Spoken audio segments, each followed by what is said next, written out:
Welcome to all of you. In a minute, I'll turn things over to my colleague Susan Pharr to introduce today's speaker, David Leheny, who is speaking to us today as part of a special series on post-disaster Japan that the Reischauer Institute of Japanese Studies and the program on U.S.-Japan relations of the Weatherhead Center are jointly organizing this fall and then into the spring.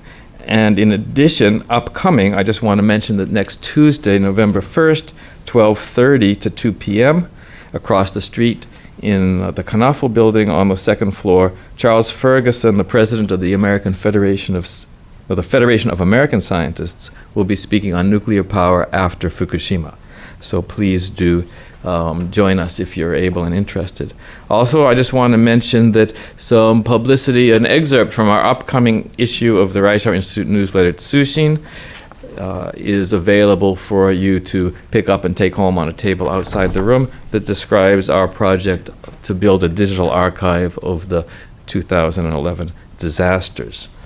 And finally, let me just mention that the fabulous exhibit of Japanese paintings of scenes including Japan by the painter Sawano Misue is up now through today. It will be deinstalled and taken down on Monday, so it's a 2-month exhibit, September, October. So please do take a moment to enjoy those paintings on your way out or during the reception that follows the event. Now I'll turn things over to my colleague Susan Pharr.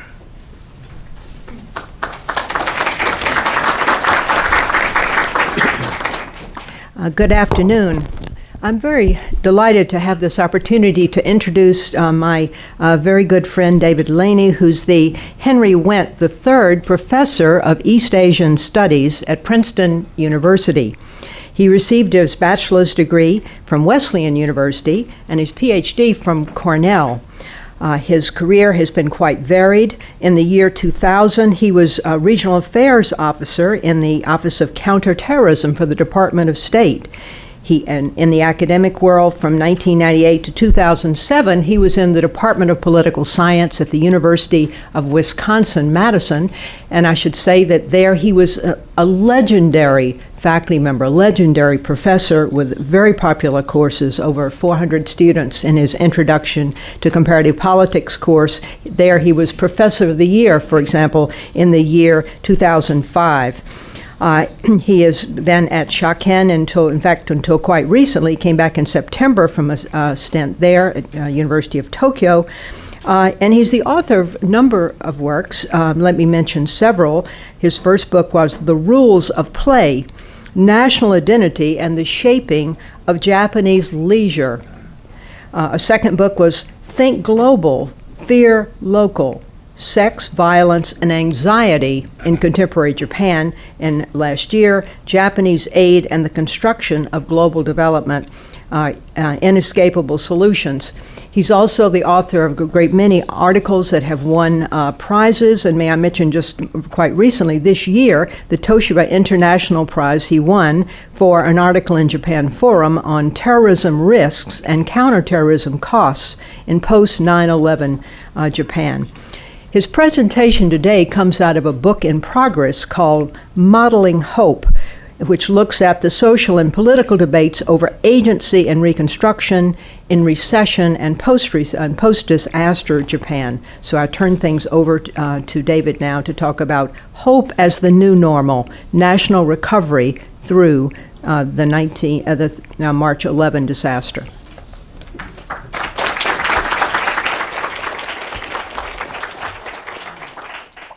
Well, thank you very much. And I'd like to thank Susan for that very kind and generous introduction. It's always a great pleasure to get to come back to Harvard, where I spent a year in 2001, 2002 on the U.S.-Japan program. And so getting a chance to see Susan and other friends here is a real treat. And especially because the Reischauer Institute, I think, has done more than any other institution in the United States to follow up on the March 11th disaster, both in terms of the digital archive as well as the talk series. And so it's a great pleasure for me to be able to contribute in any small way I can. I should point out that my research has not really been on the policy dimensions of the disaster. So I'm afraid that in terms of practical practical knowledge I can provide, it's going to be fairly limited. And for that, I would suggest that if you're interested primarily in Fukushima, for example, you might want to come back next week to Charles Ferguson's talk. And next month, Daniel Aldrich, who's a very fine political scientist at Purdue, will be talking about civil society in Japan. Today, I really want to focus on how discourses, but Susan always tells me not to speak too fast. And I should point out that I try not to. I actually tried not to speak too quickly, but I tend to get nervous when I feel threatened. So if I'm speaking too quickly, please raise your hands, let me know, and try not to look too angry, because that'll only make matters worse. But I want to focus mostly on how the discourses surrounding Japan's recovery from the recession that's gone on there for 2 decades have fed into and started to shape the debates surrounding the March 11th disaster. And in doing so, I'm going to call attention to one project going on at the University of Tokyo, which I think has had some implications for the debates about Reconstruction.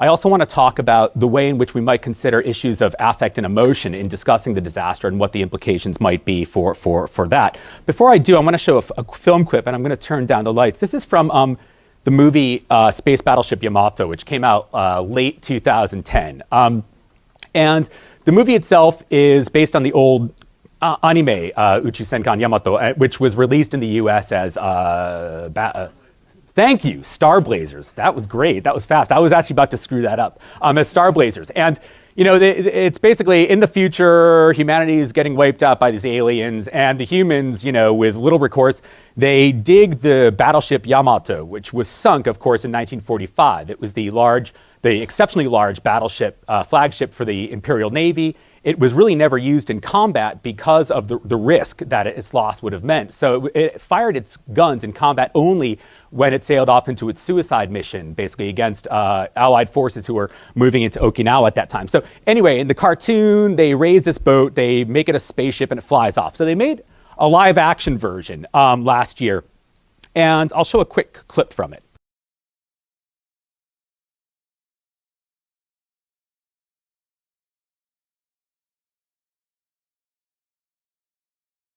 Now, I think if there's one takeaway that I'd really like to leave everyone with from the lecture, it's that I saw this movie so that you wouldn't have to. It's a terrible film. I watched it twice in the theaters, and then I spent the better part of 3 hours subtitling this damn speech. And I only found out later on there's actually a subtitled version that if only I had bought that, I could have actually saved myself some time. But since I did it, and, you know, I'd asked myself, what would Ian Condry do? He would subtitle something. I figured I had at least better show it. And the speech itself, I think, is sort of fascinating for a number of reasons. But the movie, I mean, I could talk about it all day, but really, should I?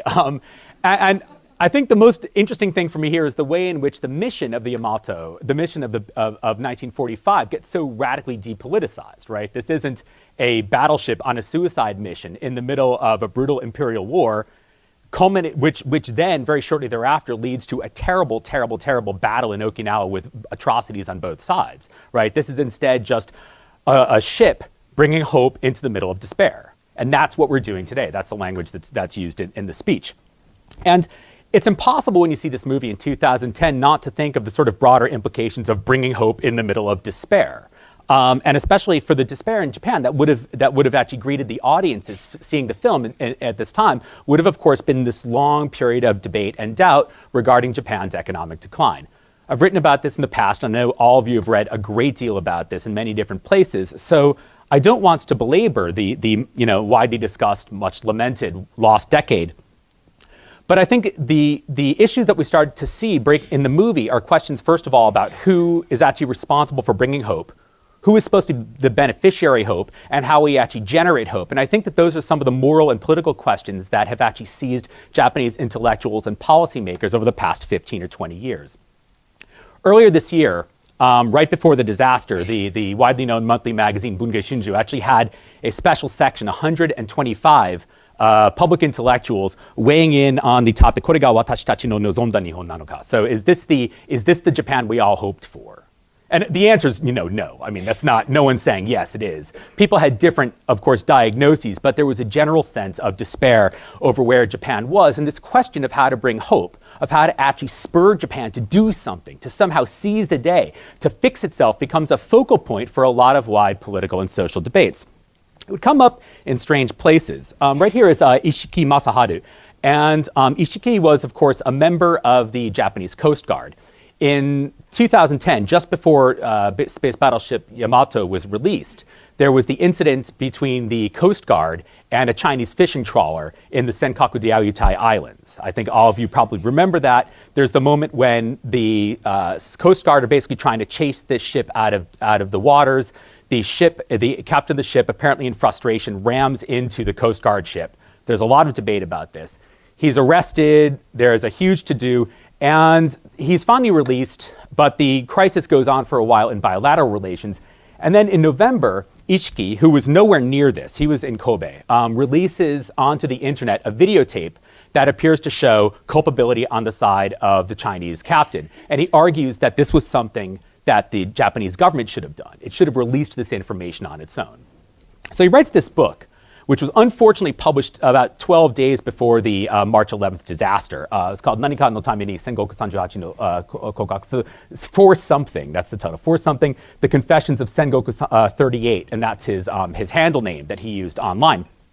And in the book, he explains what he was doing, why he did this, why he decided to release this online. He argues that he felt he had no choice. And he explains that, China is on the verge of invading Japan. That's the language he actually uses, that this is tantamount to a shinyaku, to an invasion of Japan. And that Japan has to wake up. The government has to wake up. People have to do something. And then he turns the argument in a very weird direction. The last chapter or so of the book become a recitation of what all the economic sociologists, all the labor economists, all the political scientists write about in terms of the problems of Japan's lost decade, or lost 2 decades. Declining employment.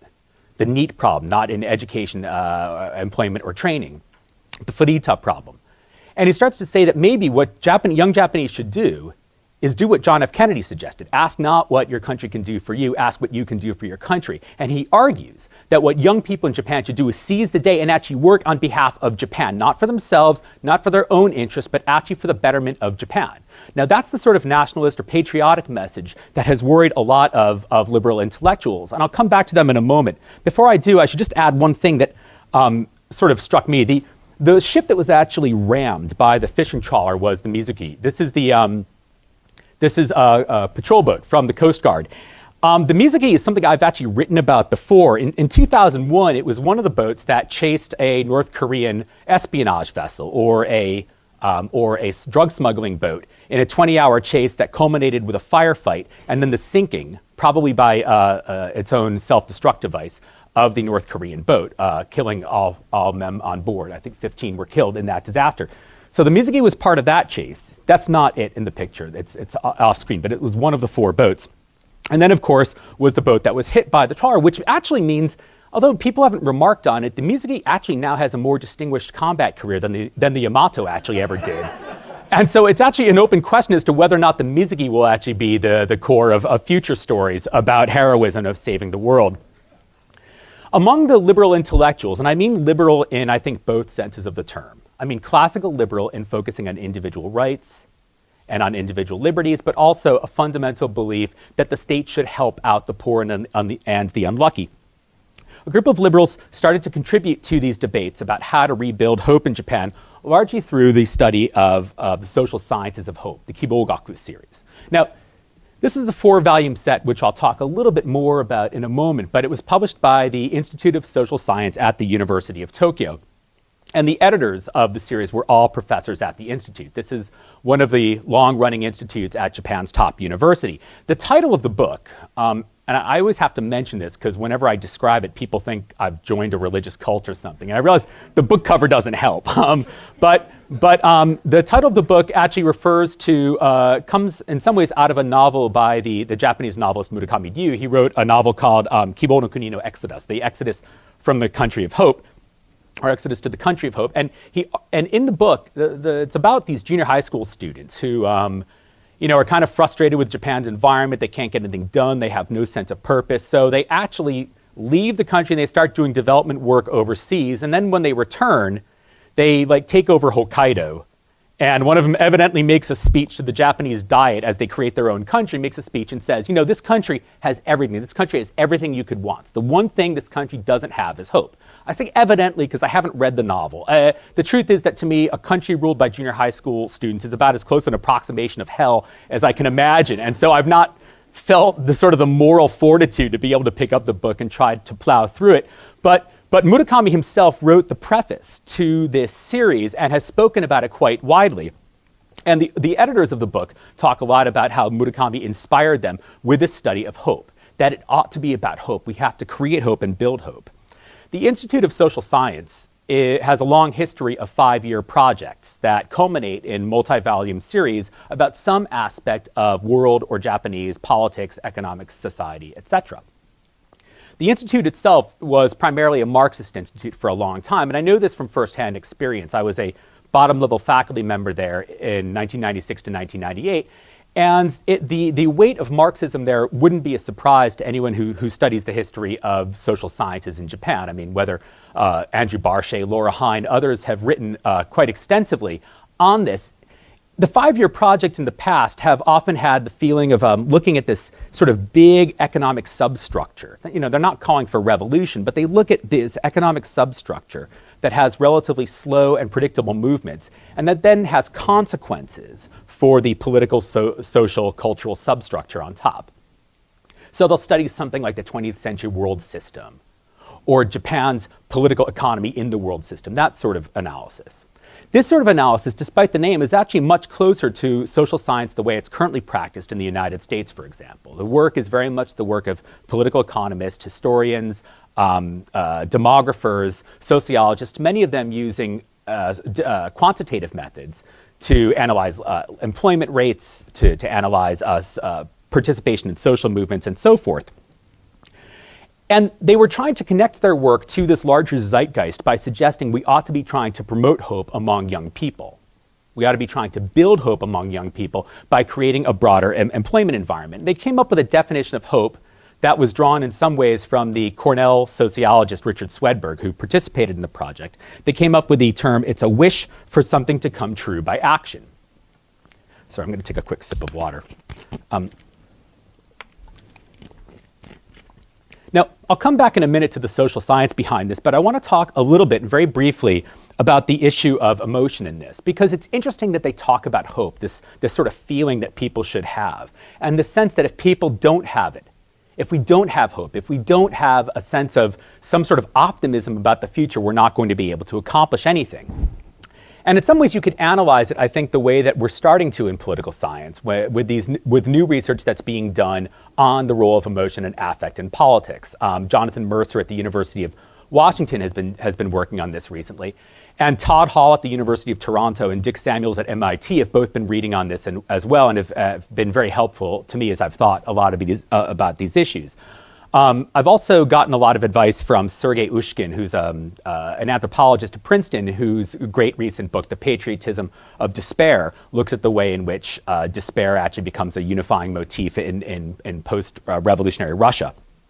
And he turned me on to the work of Eve Sedgwick and Lauren Berlant, among others. And there are different ways of actually analyzing emotion and affect. We could either talk about it in behavioral terms as something that gets between people and their rational ability to carry out things, which is the way it's sometimes discussed in political science, or whether we actually talk about it as sort of a discursive frame with which people communicate things to one another.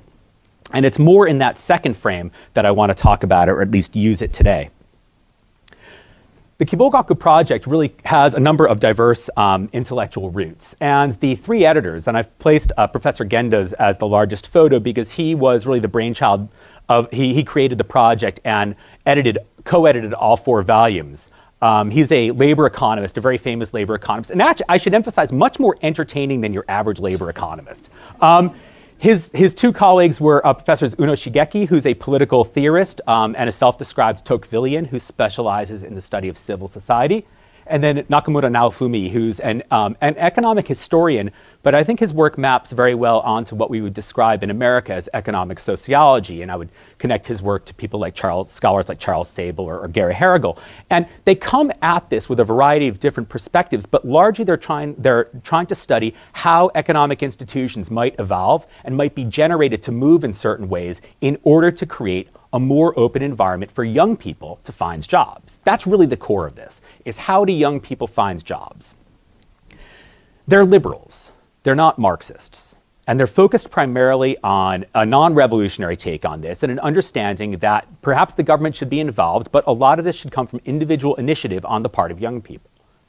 They're primarily anti-regulatory, and the book has that feeling to it, but they're fairly supportive of social welfare. These are not hardcore pro-Koizumi, pro-neoliberalism scholars. There's an encouragement of public-private partnership. There's a focus on employment, and especially because of Professor Genda's work, there's an emphasis throughout these texts on weak ties. Weak ties is a term created by the sociologist Mark Granovetter at Stanford when he studied how labor markets functioned in the United States. And Professor Genda uses this to suggest that young people have to move away from the traditional ties of a family or of a local community, and they can't rely on the sort of overpowering discourses of the nation, but instead have to build small communities, small networks with other like-minded young people to see if they together, in a group of 3, 4, 5 people, can create some sort of new employment opportunities, especially in smaller towns. So it's an optimistic vision. It's a very practice-oriented vision. It's not neoliberal, but it does focus on individual rights. It's concerned about traditional community, and it's consumed about nationalism. The 5 volumes in the series did research primarily in the town, the 4 volumes in the series, did research primarily in the city of Kamaishi, which is in Iwate Prefecture. And Kamaishi was a famous steel town. It's got a major steel mill and was for a while one of Japan's major steel producing cities. But the relocation of steel production elsewhere, as well as general hollowing out in the industrial north, meant that population declined from close to 100,000 earlier in the century to just about 40,000 today, actually about 38,000 today. This photo is from the 1980s, when it was still something of an industrial heyday and the population was about 65,000. So the town itself has shrunk quite remarkably, and part of the reason that they picked this town in which to do their research was because they felt that it exemplified many of the challenges facing young people in Japan, especially in a city like this, where young people might flee to go to a bigger city, to go to Morioka or Sendai or even down to Tokyo. To an encouragement of them to try to stay in their local towns, to try to build employment networks in town and see if they could revitalize these cities. So the project itself ended up with a 4-volume set. And there's more books, but this is actually the core of the research. The first one on the upper left is volume 1, Kibo Kataru, so talking about hope. Number 2, Kibo no Saisei, so the revitalization, rebuilding of hope. Number 3 is Kibo Tsunagu, and I'll ask you to hang on to that word Tsunagu, which means connecting hope. And then a 4th one is Kibo no Hajimari, the beginning of hope. And so these 4 studies, which are the middle 2 here, are really on Kamaishi, and the 1st and 4th are more general discussions, were in some ways really a great exploration of the economic history as well as the political development of this town. And strictly speaking, from that perspective, this series would have to be considered a great success. It's really informative and really eye-opening, and it's one of the few volumes I've seen of its kind that actually applies the tools of contemporary social science to understanding economic development in what would now be understood as a rural area. So I think the book itself is terrific for that reason, but it's actually volumes 1 and 4 that I find really interesting because of the way in which the lessons drawn from Kamaishi are turned into these broader discussions about building hope, about what it means to build connections among small groups of people, about the sort of democratic instincts that we have to develop as people to work together in order to create a better environment for ourselves, and the way in which we could create a sense of local community that doesn't depend on some sort of long-term chauvinism, but instead depends upon new vitality. And whether one agrees with it or not, whether one finds the analysis persuasive or not, it's a really inventive effort, and it's a really inventive piece of work, and something that I think the scholars are rightly proud of. So the researchers themselves, although the project concluded in 2009, they've actually been active in continuing to promote the books even today and continued throughout 2010, 2011 in doing so. and in holding seminars, holding discussion groups, having an email list all about Kibo Gaku, about how to actually promote hope. And it makes sense because these debates about how to actually rebuild Japan have been very much the center of large-scale Japanese political debates over the past 10 years. So it's not surprising that they would try to capitalize upon their work in this project to try to build further discussions as time went on. And as I said, the special issue of Bungei Shunju, the one about is this the Japan that the Japan we wanted, speaks to the way in which this was actually still a concern. That was the April 2011 issue, by the way. April 2011 issue hit the newsstands on March 10th. On March 11th, this is the famous red gate of the University of Tokyo, and the Institute of Social Science is back on the left. When the first aftershock hit, which was about 30 minutes after the main earthquake, I should point out the first aftershock, for those of you who are not in Tokyo, the first aftershock was actually more violent in Tokyo than the earthquake itself was. It was a smaller quake, but the epicenter was much closer.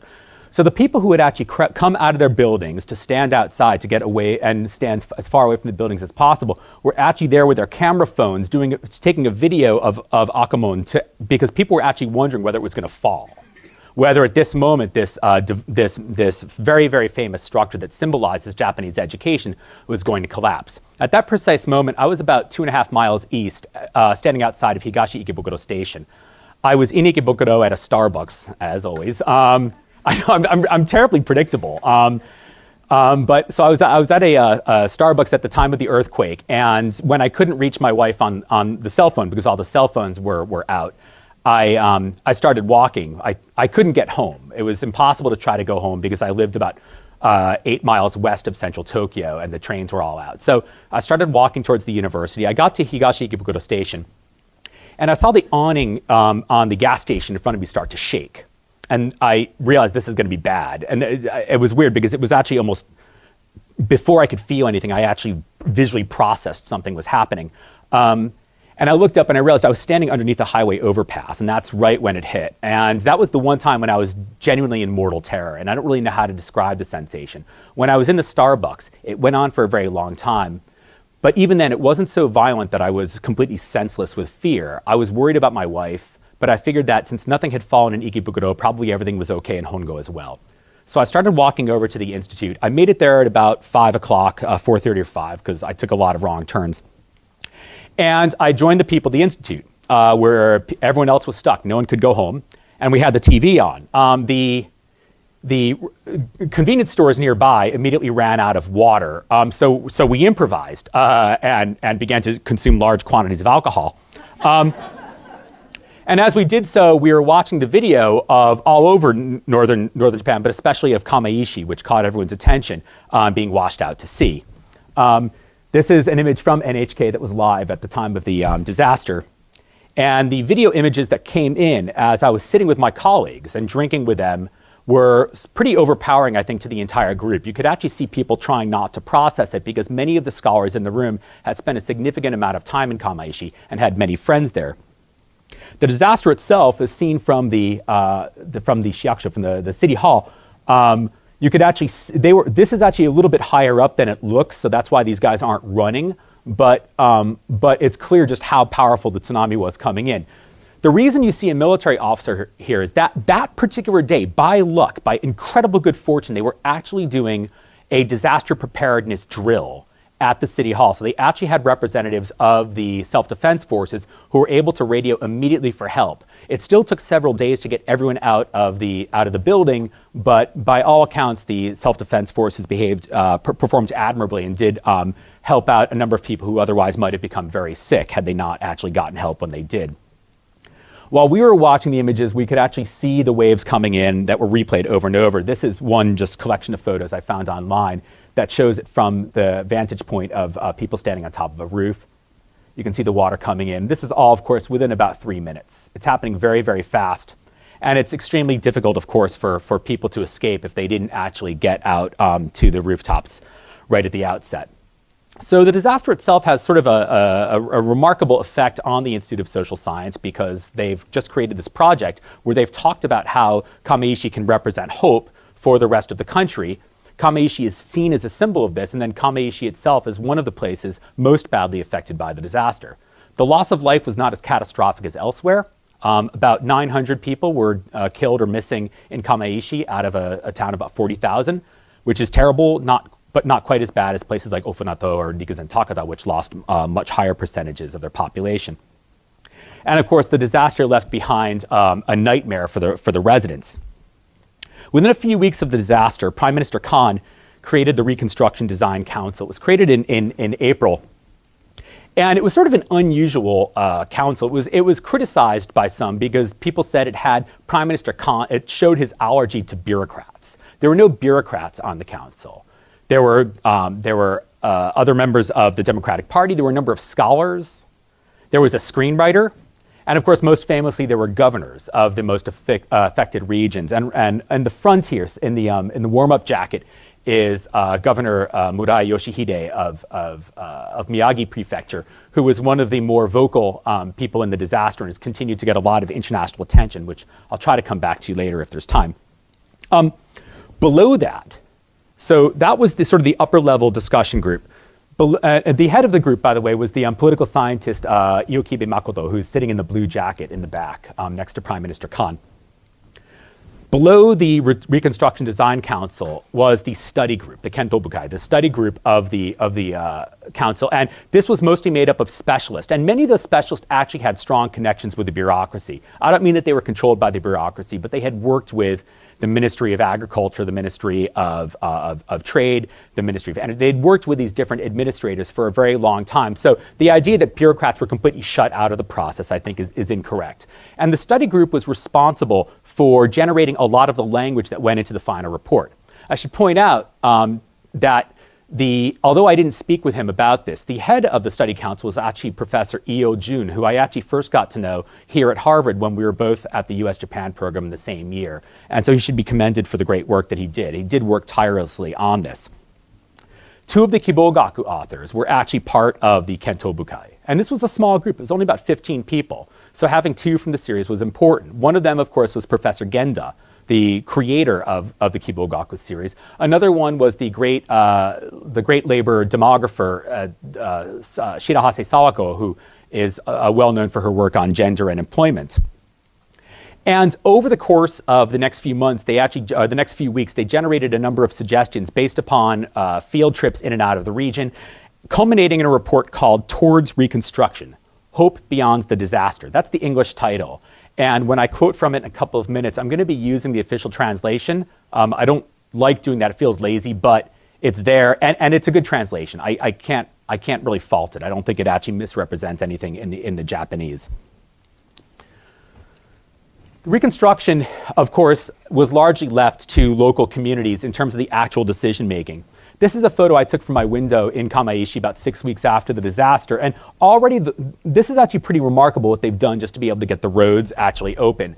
Nothing quite as remarkable as the neighboring town of Nikuzen Takata, which was unbelievably devastated and yet had actually cleaned up remarkably quickly in the weeks after the disaster. And it's sort of a testament to how different cities were able to overcome the immediate challenges of cleaning up debris, as well as the attention they got from NGOs and from the national government in their ability to do this. When the Reconstruction Design Council released their report, they actually said that there are two key words for thinking about this disaster. And I want to emphasize, this is not my imposition, those are their words. One of them, of course, is tsunagu, linkage. And that's a word that I could be wrong, but I suspect was actually put into the discussion largely by Professor Genda's work, because he talked a lot about how to rebuild hope, which we'll be coming back to. The other was the word nigeru, or escape. And these are words that are flagged again by the report itself. One of the ideas of this was that reconstruction of Tohoku was going to rely upon creating escape routes. There's no way to disaster-proof a city. We have learned in our arrogance that we cannot stand up to Mother Nature. We cannot prevent a tsunami from breaching the flood walls. We cannot save lives by assuming that we can build something big enough to stop the ocean from sweeping in. So instead, what we will do in urban reconstruction is to create escape routes, to make certain that people are living up on the hillside, to make certain that if they are down on the main, down near the water, they have clear escape routes, or that there's one or two very tall structures that they can enter very quickly in order to escape from the worst of the disaster. So there's central guidance, there's national governmental guidance on the basic framework for this, and this is communicated to the different cities through the head of the BOSAI units, the disaster management units in each town. In Kamaishi itself, they come up with a rebuilding plan called Scrum Kamaishi. It's a play on their most famous phenomenon right now, which is their professional rugby team, the Kamaishi Sea Waves. So they came up with the idea of Scrum Kamaishi as their plan to get together to rebuild the town. And their plan struck me as being compelling, but I'm certainly not an expert on urban development, and I couldn't say for sure. But it was certainly built along the guidelines of what the national government, as well as the Reconstruction Design Council, had promoted, which is creating easy escape routes, allowing people to get in and out, and making certain that as many people as possible were living on the mountainside rather than down by the water. But what's interesting about all of this to me is the way it implies certain types of local and national responsibilities. On the one hand, the focus on local communities is something that ought to be praised, and I understand why we would want to actually valorize local effort in all of this. By the same token, I do think that there has been in some ways a romanticization of small towns to suggest that because of the know-how that they have, they can actually make the right decisions. I'm not trying to take away their ability to make those decisions. What I'm going to imply instead is that this puts an enormous burden upon them to make the right decisions, to pull themselves out of the disaster, because Japan needs them to. The national responsibilities are fairly clear. General guidance and a lot of money. But even then, how much money is going to be going in, how it's going to be used, how it's going to be dispersed is still very, very much up in the air. And it was largely at that level that I would actually become quite frustrated with a number of the debates at the government level, as I'll come back to in a moment. In the report itself, the preamble to the report has been widely quoted, widely discussed, and widely debated within Japan. And one of the more interesting comments that I've seen, one of the more interesting parts of the report that I've seen, is the way in which the resuscitation of Tohoku, the rebuilding of the areas, is seen as intrinsically linked to Japan's overcoming its recession. Japan's economy cannot be restored unless the disaster areas are rebuilt. The disaster areas cannot be truly rebuilt unless Japan's economy is restored. Recognizing these facts, we shall simultaneously pursue reconstruction of the afflicted areas and revitalization of the nation. That language itself in the report is telling in a number of ways. The first is that it's not clear to me that Japan's economy can't be rebuilt without rebuilding some of these towns. And in fact, in the report itself, they actually indicate very, very, very gently that perhaps some of the towns without effective local governments, some of the towns with small, aging populations may not be rebuilt, but they never go further than just a bare hint. And of course, there's no clear reason why every single community there must be rebuilt for the Japanese economy to be revived. Now, I'm not making an argument against that. In fact, to the contrary, I would very much like to see these communities be rebuilt. But it's interesting that their fate is tied so closely to the fate of Japan as a whole. And the report itself outlines in a number of different ways the consequences for Japan should Tohoku not revive, should Tohoku not rebuild. In the most weird section, there's actually a description of how young Japanese people may start leaving Japan, fleeing Japan, because they see no hope here if we can't rebuild Tohoku. Now, many of you who study Japan or have been there know that the Japanese government has been creating scholarship programs to try to get Japanese kids to study abroad, and they can't do it. I mean, you can't get young people out of Japan with a crowbar. And so it's not clear to me where this particular neurosis comes from, that people are going to start fleeing Japan en masse. There's absolutely no evidence of this whatsoever. And yet the fact that this is actually stated so starkly, so clearly, far more clearly than is the possibility that some of these towns might be rebuilt, I think is indicative of a larger set of debates, a larger set of concerns facing the policymakers and intellectuals who are responsible for writing it. And I think it's telling that the language of hope infiltrated this report in the way in which it did, and that got twisted towards nationalist purposes. One of the stories I talked about a lot, I went to, I stopped going because, enough people hate me already. And so, but I would go to these meetings at different universities, and there'd be panel discussions about how to rebuild the area. And what people loved to talk about was how much the community was working together. Everybody was working together. And you saw these reports, in the United States as well. But there was this sense, even within Japan, that these communities are very brave and they're working together, and it's great. And it's true. It was true that people were doing that. But by the same token, That's a fairly common phenomenon in disaster zones. What worried me is what would come next. The shape of this was affected largely by my and this is how, not a political scientist I am. This was shaped largely by my reading of the Russell Banks novel, the Sweet Hereafter. If you haven't read it, it's a great book, and it was turned into a wonderful movie by the Canadian director Adam Agoyan. The novel itself is about a small town in upstate New York that loses most of the kids in town when there's a bus crash. It's just a terribly, terribly sad story. The town itself then tears itself apart. There's first this sense of coming together, but then lawyers get involved. And the lawyers aren't bad guys. They're not bad guys in the novel, but they tear the town apart because they're trying to assign blame, responsibility, and fix accountability so that people can actually develop some sort of closure as well as rewards for themselves and for the attorneys as well. And what I was trying to argue is that there are going to be fights over this. There are going to be fights, and we're seeing those today. I mean, I don't like to be proved right, but certainly the debates that have already taken place about the tax plan, the debates that have come up in local town meetings up in Tohoku, suggest that we are starting to see these fights really, really become clear. And it's not surprising. Politics will rear its ugly head. Politics is all about, who gets what, when, where, and how.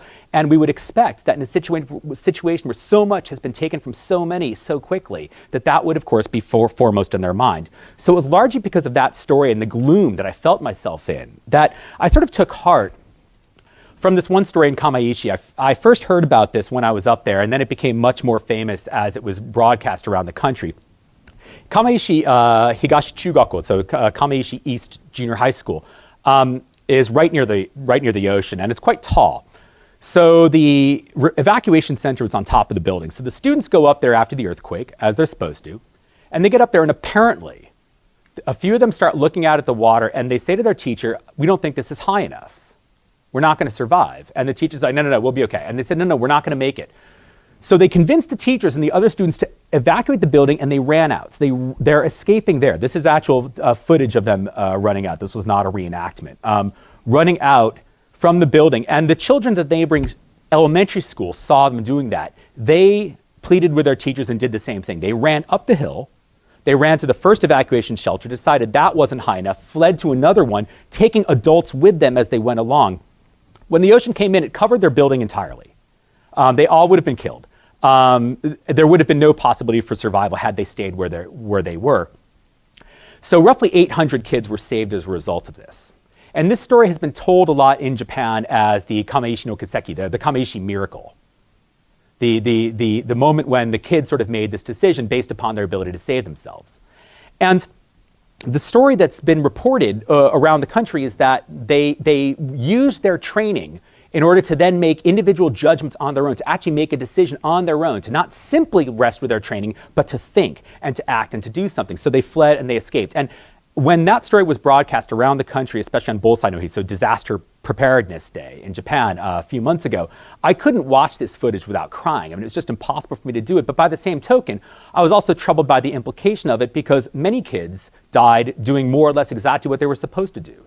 Many kids died because they made the right choices, or they made no choices at all, and they simply happens to be in the wrong place at the wrong time. And it's not that anyone blames them for dying, but the sort of valorization of a specific set of choices which can't easily be replicated or taught to others.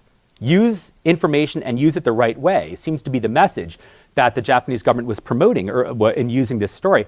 The story itself actually becomes this really, really complicated way in which the hope that we see from Kamaishi is supposed to be mapped onto the country. We can all learn from this, even though it's actually very difficult to understand what that choice was, how they made the choice, or who even individually made the first decision. Even that is very murky. So in and of itself, that story, I think, is a really complicated morality play. And the fact that it comes from Kamaishi and that it brings me on a personal level so much joy to know that these families didn't lose their children. I can understand why it's being told and retold, but I think it speaks to something broader and more disturbing about how we're assessing and connecting what happened to these people and the responsibilities that they have for rebuilding their lives to this larger discussion of how Japan itself is supposed to survive.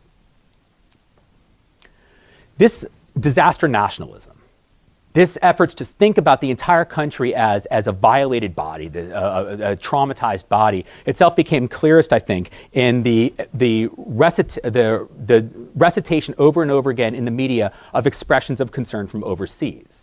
And the expressions of concern were, of course, heartfelt and were deeply welcome, especially, of course, the people who were able to provide support, like many Harvard students did. I think the amount of money that was raised here at Harvard was just absolutely stunning.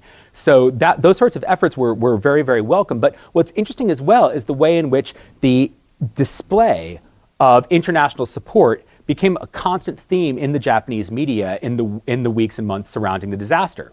And yet these messages were being tailored largely to a national audience, not to the specific victims of the disaster.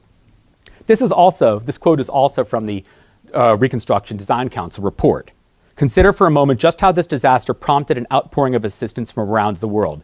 This is something we accepted with great emotion. And so on TV, for months at a time, you would see these this was on the cable TV that I had, that I watched obsessively.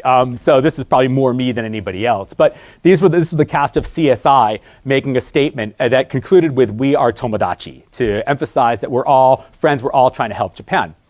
But in the weeks after the disaster itself, this representation of foreigners working at in volunteer centers, foreigners cooking meals, foreigners providing support, foreigners wearing T-shirts saying "Ganbaro Nippon," saying that sort of Ganbare Nippon, that sort of message was out there constantly. And it was interesting that the vast majority of people who would have seen that would not have themselves been victims of the disaster.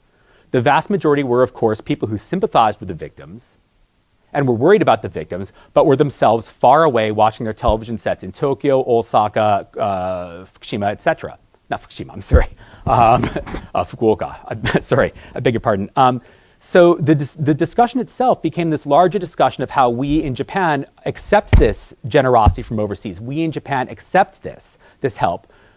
But it also, once again, united the country with the region in this expression of grief and this collective victimization, despite the fact that within Japan, the borderlines between who was victimized and who was not are actually quite clear.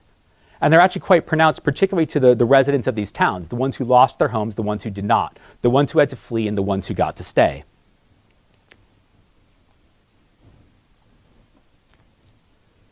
The Reconstruction Design Council, I'll finish with this quote, or come close to finishing with this quote. They also had this line in connecting this with the outside world, said if all the people, they started out saying, the way in which so many people, including the members of the self-defense forces, came from around the country to engage in dedicated relief activities is truly an inspirational example of linkage and mutual support being put into practice. If all the people of Japan join in ongoing efforts to support the reconstruction of the Tohoku region, it will serve to nurture hope for the revitalization of Japan and make it easier for everyone to identify with. Hope is the seed from which harmonious coexistence grows through linkage between people. This is not limited to Japan, but has the potential to spread on a global scale. Now here, it's interesting to see how far the language of weak links, of weak ties, and tsunagu, of connections, that Professor Genda injected into the discussion to promote the idea of a viable economy in the region gets spread out to a larger discussion of Japan as a whole. Japan working collectively, Japan overcoming this collectively, Japan feeling this collectively, and Japan hoping collectively for a better future. And it's through that hope that not only will we survive, but we will actually become, in some ways, a model that can be tied more easily to other countries who are looking to us for inspiration over how to deal with disasters. The connection grows. Not from person to person, and not in a small group the way it was discussed in the Kibo Gaku series, but around people around the country to create a sense of an entire country that's been victimized rather than one region. So a few days after the disaster, one of the stars of Space Battleship Yamato, Kuroki Mesa, she plays the tough fighter pilot who punches the hero in the face at one point, appeared on the cover of Tokyo Walker. And this is a special issue, Genki na Tokyo Life Hajime. So let's start our happy life in Tokyo. And then Ganbaro Nippon, good luck Japan. And this special issue actually included a bunch of tips, stuff you could buy, places you could go where you could feel good. You could buy stuff where money would be donated to the victims. You could buy items that were from the region that would therefore support the economies.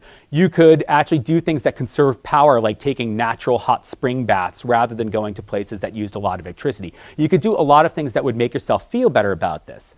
And this is all part of this collective effort that we're all working together on this.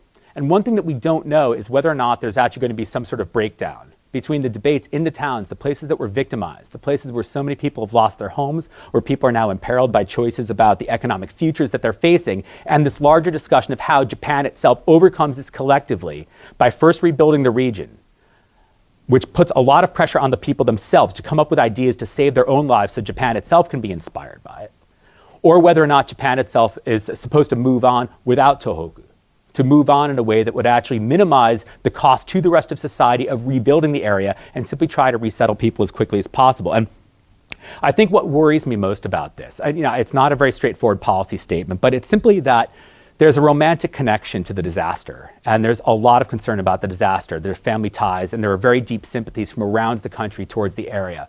But I don't think that that can cover up the great gap that exists between the victims of the disaster and those who are outside of the area at all, and as a whole. And I do worry that there's a discussion now of hope, of rebuilding Japan that includes Tohoku, and yet in some ways implies that there's a connection, or that there are connections that don't necessarily exist. And I would come back to the literature scholar Lauren Berlantz, one of the people I've been encouraged to read for her work on affect. And she describes the perils of cruel optimism. And she said the magnetic to cruel optimism is its suppression of the risks of attachment. And with that, I guess I'll leave it for questions. But I'd like to thank you very much for your time and your patience. And I'd like to thank once again the Reischauer Institute for inviting me. Thank you.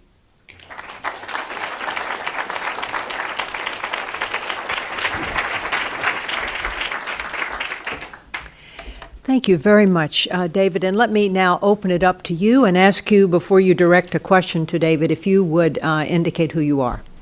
Please introduce yourself. Who'd like to start? Yes. Okay, thank you. Thanks, David. I'm Ian Contry at MIT.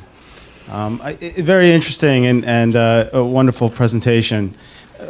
I'm curious if you could push a little farther on this question of rebuilding as a model for something that might hold some of the answers of the economy. I mean, it seems to me that part of this talk of how we rebuild the economy is so despairing, in part because there's not much of an idea of how advanced countries like the US or Japan can have an economy that once relied on manufacturing after the Industrial Revolution on. We thought it was going to be information and services after that. But now with the internet, those things can be outsourced very easily.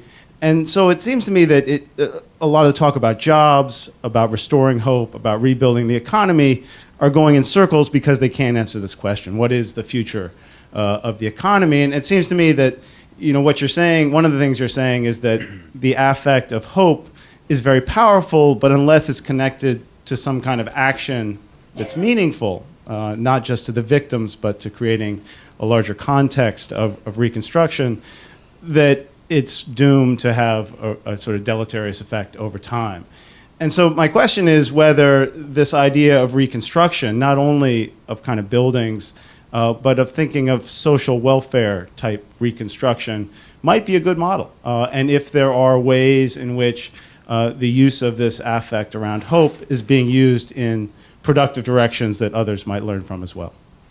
Okay, great question. So in other words, that whether or not a sort of more progressive model of economic restructuring that revolves partly around extensions of welfare would, yeah, I mean, I think that's plausible, and I think in some ways that's what some of the authors in the Kibo Gaku series have in mind. I mean, not everyone. There's divisions of opinion about that, but I think some of them believe that if there could actually be a larger extension of support for young people to come up with more creative ideas that would actually involve eco-friendly industry, a more sustainable set of industries in local areas, wouldn't actually have to rely upon these massive engines of growth dictated by demand for manufacturing, but could actually rely more upon local craft businesses and so forth. And I think that's sort of the image that they've got. It's an open question as to whether or not that's viable. I think if it were to work, it certainly could actually provide something of a model, particularly for countries with low rates of population growth or actual population shrinkage. And I think it might be viable from that perspective. Even in even in Kamaishi, which was their case study for this, even there, the results were fairly mixed, right? There were signs of hope. And when Professor Genda wrote sort of a short book, a shinsho, called Kibo no Tsukurikata, the creation of hope, he said, these are these lessons we've got from Kamaishi, but it's important to remember that these are mixed. There's a lot of signs here of good things that could happen, but we don't really know actually how easily the area could be rebuilt. I think the bigger challenge facing the government right now, especially in those areas, is that when you're talking about rebuilding certain, even smaller industries, even industries that rely on fairly limited numbers of workers, it's actually very difficult to pick and choose where the investment is going to go. And because there's a lot of fighting among people over what's going to happen, not in Kamaishi per se, but in towns around the region. And this is partly, I think, I may talk about this later if the questions lead there, but I think, Governor Murai has gotten a lot of attention for his proposals that I think have sparked a lot of imagination overseas, but there's also a lot of debates and risks that are being evaluated within Japan too. So. Yes.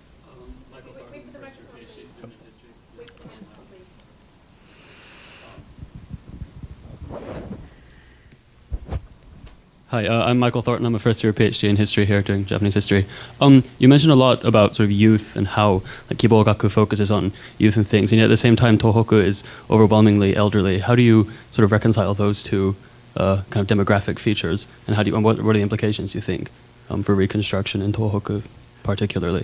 Yeah, it's a great question, and I'm embarrassed to say that I hadn't really tried to reconcile them at all, because I guess the way I've thought about Kibo up to this point, or hope up to this point, is largely as this discursive field that gets brought into these debates, largely because Professor Genda is well known, because it's known how much work he had done in Kamaishi. So I think the first instinct of people in the government was to bring in people who seemed to know the area, who had a lot of respect there, etc. And so I think the potential mismatch between his proposals and the struggles of the area in terms of the aging population are, those were sort of afterthoughts. There were a lot of other people on the discussion group who I think were much more, who are specialists on the aging population. I think that the concern that they've raised in Reconstruction Design Council is whether or not it's physically viable to move communities of old people. I mean, they're not even really thinking about employment for most of them. It's really a matter of whether you can actually physically move them to the hillside, or whether to construct new places for them to live on the hillside of their communities, or whether you're essentially going to have to force them to live in cities nearby. Now, I've been in one of the temporary housing complexes, and as temporary housing goes, it seems perfectly fine to me. I wouldn't want to live there, and neither do any of the people living there. But they're not terrible. They're clean. They're well run, etc. But there's research from around the world that shows that when you move people outside of their communities, even if you put them in pretty nice surroundings, give them a lot of healthcare, they die faster. The people get used to certain routines. They've got certain patterns. There are connections in their lives that allow them to actually lead happier, more fulfilling lives that actually keep them alive for a longer period of time. And one of the things that they're struggling with is that we have the ability to physically move people from one place to another. And yet, if we do that, how many people are going to lose and how quickly, and what are going to be the consequences for these communities that are largely based upon the elderly? And so I think that discussion of the employment practices for revitalizing Tohoku, as well as a discussion of what's going to happen to the elderly, are basically going along two separate tracks. It's interesting to me that the language of the report is so much about the language of employment, when in fact the challenge is, of course, they're so much more focused on the elderly, as you suggest. Yes, Tim George.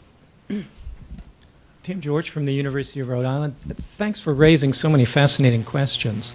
One you raised was the question of whether Japan as a whole can be rebuilt and revitalized, or should be rebuilt and revitalized, with or without rebuilding Tohoku. And I wonder to what extent you think that question involves not just the areas devastated by the tsunami, but rural Japan as a whole. And by that, I think people mean not just farms, but even cities like Kamaishi that are declining. To what extent is what happens in Tohoku going to represent the decision for all of Japan, and whether Japan will be rebuilt and leave those areas behind?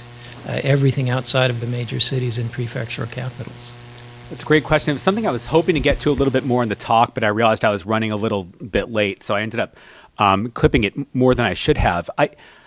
I think a couple things are going on with these towns. I think on the one hand, there are certain towns that actually have pretty functional city governments. Kamaishi is one of them. And I think towns like that are going to do okay because at a certain level, they're able to appeal, I think, to a sense of fairness and justice that we shouldn't be allowed to be cut off simply because of what happens to us. And in some ways, it means that the declining fortunes that these towns were already facing are now getting rolled into this story that it's because of the disaster. So you can actually see critics of the financial bailouts, et cetera, being really, really, really careful about how they talk about this. I read one piece that was vehemently opposed to raising taxes that was published, unsurprisingly, in the magazine Seiron. And in that particular article, the author was at great pains to say, we can still do everything we need to do for these people, but we can do it without raising taxes. But the idea of actually broaching the idea that we shouldn't rebuild these areas or that we shouldn't actually be there for them, I think is pretty much off the table. I don't see anyone being able to articulate that, except at that slightest hint within the report itself, but it's nothing that I see anyone in the government has actually followed up on. I think it was basically an escape clause so that when push comes to shove about hard economic disbursements that'll be taking place over the next 10 years, they'll be able to make decisions about allocation and fall back upon the idea that certain communities need it more. But I think at a certain level, they're going to expect that some of the towns are going to be aging enough. There will be few enough young people that they can basically slowly turn off the spigot because of the expectation that they can't be saved or revived. I mean, I hope that that's not the case, but I'm worried that that is ultimately what this is going to boil down to because this process is going to take so long. David, just as a comment, in listening to you, your very fascinating presentation, what kept coming to my mind was of being I was in New Zealand in February, the month before the earthquake and tsunami in Japan. And what I'm very struck by is how many of the themes that you've emphasized today were in absolute evidence in every way in New Zealand. From the very beginning, the earthquake affected Christchurch, one city, but the whole country came together, and in every small restaurant or a little coffee shop in the northernmost part of the two main islands of New Zealand, there would be a small box with people collecting money and people taking in people who had been victims of the earthquake all over the country. So the dimension of national unity behind this. And the second dimension was this thing of the emphasis on the rescue teams, international rescue teams. There were some 60 international rescue teams, and that number was heard over and over and over again over the 2 weeks of coverage following the earthquake. And it was seen, people, even in distant points in New Zealand, tears would come to their eyes as they watched the idea that people had come. We are not alone. People from other countries are here to join with us, linked with us. And the third thing was this undercurrent of despair in the whole exercise. So on the one hand, there was the talk of how we can do it, we will work together, there is hope. But the other tone of it was a deep undercurrent of despair at two levels. One is that there are real doubts as to whether Christchurch actually can be rebuilt because it's built on essentially a bog. Right. And the second is that the whole country sits on a tremendously dangerous earthquake zone. So there's absolutely no belief that this will not happen again. And even the earthquake in February was an aftershock itself. So I guess I'm trying to figure out, beyond what we describe in New Zealand here, what is the component that you're trying to get at Japan that sets it apart in some way in terms of response? Thanks. I mean, that's central, and I've been struggling with that so hard. I mean, the book project that this is part of is about a much larger set of issues, and all the other issues I can kind of parcel out what I find interesting or distinctive about it. This one I think is it's all encompassing to me, and it's been a real challenge. I'm saying that as sort of a lame excuse for my inability to provide a really good answer to your question, because while I was there, I was just sort of confronted with the horror of this. And even now, I can't really get myself to think about it in a straight linear way without being overcome with grief, sadness, fear, outrage, and so forth. And I think that may be true for others as well. Or it may just be that I'm singularly not suited for talking about this particular topic. I guess with regard to the difference in the Japanese case, I mean, I can't speak to the disaster in Christchurch, but I would say a couple of things. One of them is that this sort of despair is, I think, not simply about Tohoku, that the despair itself is very much about the nation. And that preceded the disaster as well, right? I mean, when you actually have a series of articles, is this the Japan we always wanted? Obviously, there were questions about it, but after the disaster, that's when you start getting articles in the main monthly magazines asking questions like, is this the way a country dies, right? That was actually one of the titles that was in maybe Chuo Koron, but I can't recall. It might have been Chuo Koron, it might have been Seiron. But the discussion sort of turned on a much darker edge about whether this means something fundamentally disastrous for Japan as a whole. And I mean, I sort of keep coming back to science fiction movies, but especially an American one that predates this disaster by a long way. But, thinking back to the Star Trek VI, The Voyage Home, it actually opens with basically the destruction of Chernobyl. The Klingon Empire's ship, basically they lose their energy source, but it's clearly modeled on essentially Mikhail Gorbachev's statement after the disaster that what killed the Soviet Union was Chernobyl. That was Gorbachev's analysis. Whether he's right or not is an open question, but he argued that everything else they were facing, the budget problems, the overly expensive military, the war in Afghanistan, everything else they could have survived had Chernobyl not taken place.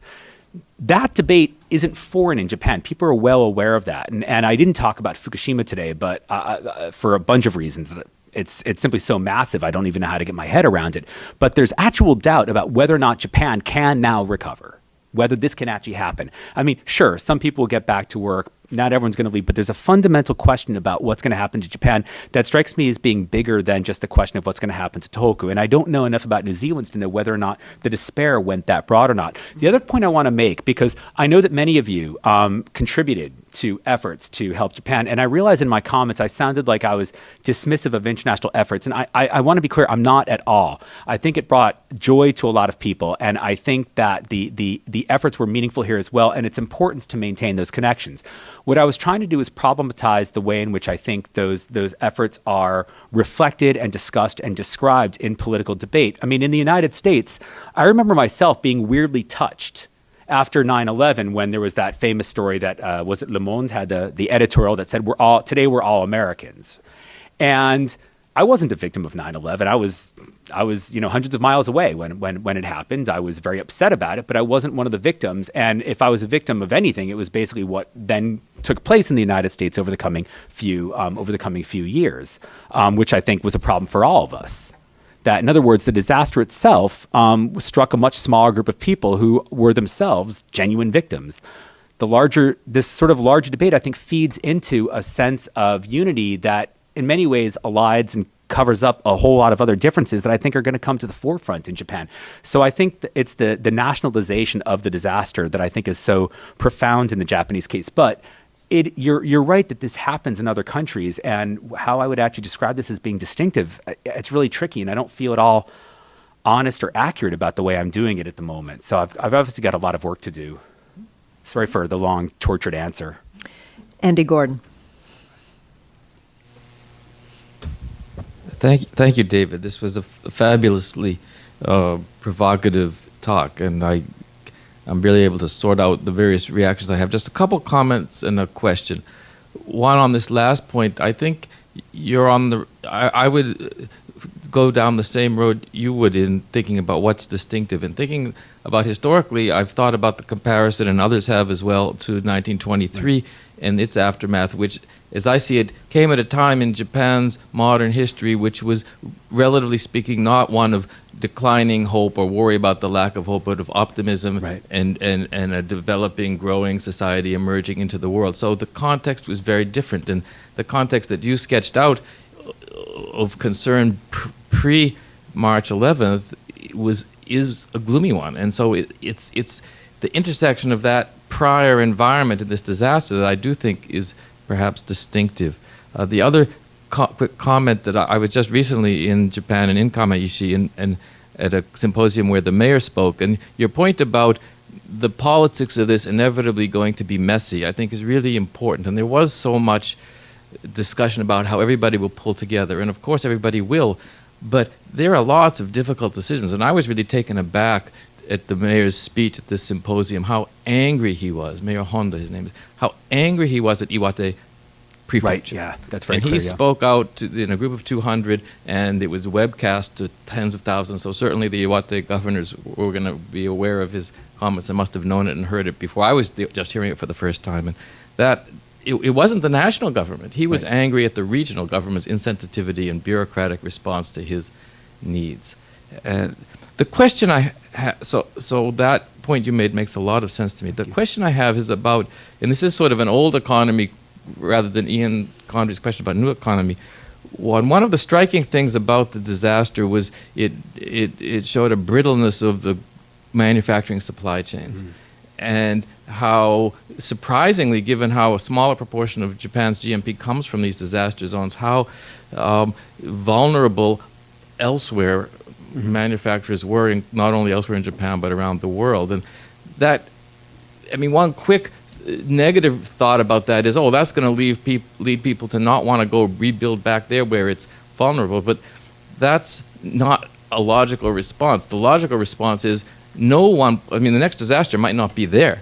Right. The next disaster could be anywhere. And so one way to think about it is there's a need for people in manufacturing to greatly diversify and break into smaller units and multiple ones, the sources of supply and production, which could equally well lead to having more stuff be located in Tohoku as well as less, or more stuff located all over the place, including in Tohoku. And I'm just wondering if in these planning discussions, this question of the manufacturing supply chains and a way to sort of have resilience by having things scattered all over the rural parts of Japan is emerging at all as a theme. Have you seen any discussion of that? I've not, but I have to. That's a great question. I've not. I wish you had answered Ian's question, because I think that actually would have spoken to what Ian asked in many ways. That's actually, that's really interesting. I haven't seen that, but I also haven't looked at that issue specifically. So the fact that I haven't seen it doesn't mean anything. It may well be very much on the table, and it may even be very visible.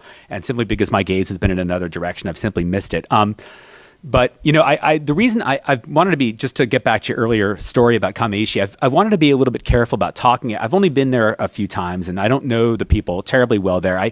Part of the reason, especially because this is being put out as, this will be videotaped and perhaps put as a podcast, I'm trying to be very careful about what I say about the region, because I don't want to do anything that could imperil their access to funds or the ability to get done. But I think, everything you've just said resonates with everything I heard as well. And that was something that struck me, exactly what you had said about about Morioka, that it hadn't even occurred to me that relationship would actually be a troubled one. But apparently it's very clear and open to all involved, that's the case. So...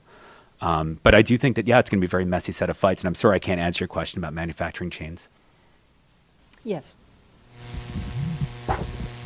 Hi, Alexis Dudden, University of Connecticut. Dave, thank you so much for, as usual, a brilliant talk. I have a question that may combine Susan's comments about national unity and Mr. Gorbachev's notice of Chernobyl.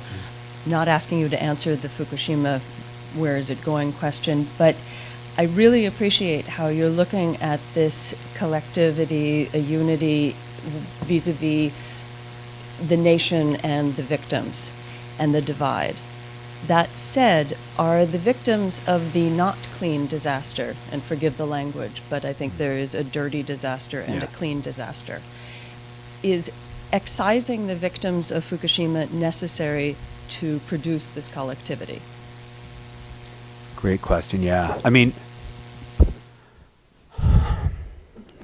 I would imagine in some ways it would have to be that once you actually start incorporating those particular debates, those particular victims, that opens up such an ugly can of worms that it becomes very difficult to talk about a clear unity unless you actually want to construct the idea of a unified set of lessons that we've all learned. We've all learned that nuclear power is dangerous and it has to be either handled with care or not used at all, right? It's got to be one of those things.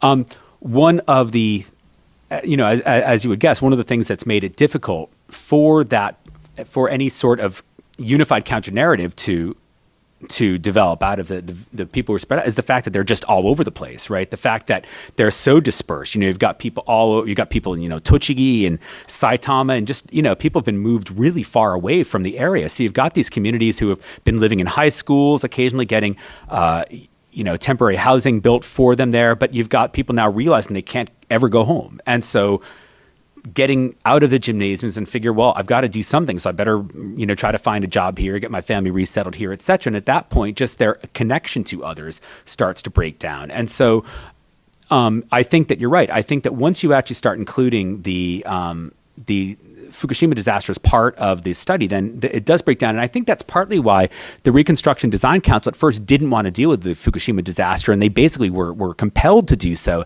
at the end by simply the amount of national attention. But even there, the report is relatively quiet about how Japan's going to deal with even those victims, let alone the future of nuclear power in the country. But I think you're right. I mean, that's partly why I've had trouble dealing with the Fukushima thing, because I can't find the alternative story other than coming out of this more or less predictable, critics of nuclear power have been there for a long time, predictable left-wing groups, labor unions, etc.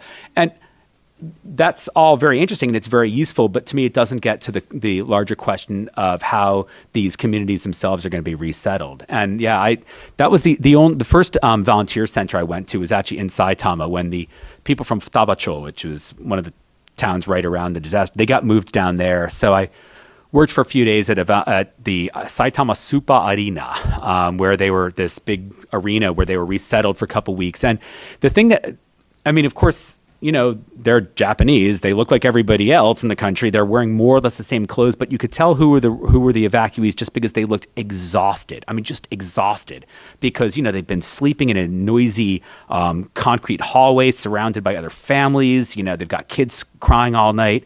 And so these people just, they couldn't sleep. And so I realized, I thought at first, maybe I'll not interview them, but just talk to them, find out what's going on. I couldn't bring myself to talk to them. I would say, would you like some coffee? And even that just felt like an imposition. It was just an awful, awful experience. And so I found that partly because of my emotional reaction at that time, I've just sort of stayed away from it, which is a really cowardly thing for me to have done. Yes, Haba-san. Thank you, Chairman, and thank you very much. Fascinating presentation. My name is Kumiko Haba, professor of Aoyama Gakuen University. I'd like to do one comment and one question about the Kibo Gaku. Perhaps it is not so much relevant about the disaster because I know them, and it started from the unemployment of the young people and the young student and the declining Japanese economy. So that's why it started after the 2005 because we have so much frustration about the setback of the Japanese economy, and especially its sacrifice of toward the Japanese student or young people. It is already 2 million young people is working poor. It is said when they work, but they cannot maintain their life. So it is very bad situation. And another thing about the Kamaishi and Tohoku disaster and Japanese people, it is a very interesting thing what you said. It is a Tohoku disaster, but all of the Japanese people consider it is a nationality question, national identity question. Many people say now it is a Sengo after the war or Meiji era. So we are very bad setback situation, but we have to recover. Mm-hmm. And all of the Japanese people consider we can recover. We will again develop. Now it is under China, but we'd like to develop again. So I'd like to ask you, what do you think about such a similar situation like Meiji era or Sengo? And this is one thing. And that is, we have a hope in a Tohoku era, like area like Kamaishi or other places. But about the Fukushima, this is one more big question. Fukushima now also there is a nuclear power program, Right. and radiation is spreading until already half an year. So they don't have a hope again. So it is connecting about the energy question or electricity's question. So perhaps we cannot speak about the Fukushima by the Kibo Gaku or hope. So what do you construct about the Fukushima thing in your presentation? Thank you very much.